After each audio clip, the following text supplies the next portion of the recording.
ہمارا رب اتنا مہربان ہے کہ ہماری عبادت اور تقوی کو ہمارے چہروں سے ظاہر کر دیتا ہے، مگر ہمارے گناہ ساری دنیا سے پوشیدہ رکھتا ہے۔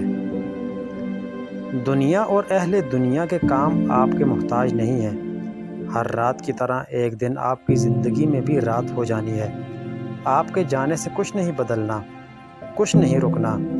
آج موقع ہے اپنی آخرت سنوار لیں۔ دو صفات اپنے اندر پیدا کر لیں: چپ رہنا اور معاف کرنا، کیونکہ چپ رہنے سے بڑا کوئی جواب نہیں اور معاف کرنے سے بڑا انتقام نہیں۔ ہمارے معاشرے میں سر پر ہیلمٹ نہ ہو تو چالان کٹ سکتا ہے، لیکن سر پر دوپٹہ نہ ہو تو کوئی فرق نہیں پڑتا، کیونکہ جان کی قیمت ہے، ایمان کی کوئی قیمت نہیں۔ اب ہمارے ہاں اچھائی کا سرٹیفکیٹ حاصل کرنے کے لیے کچھ زیادہ محنت نہیں کرنا پڑتی، بس اپنے کردار کے اوپر پردہ ڈال کر دوسروں کے کرداروں کی دھجیاں اڑانے پڑتی ہیں۔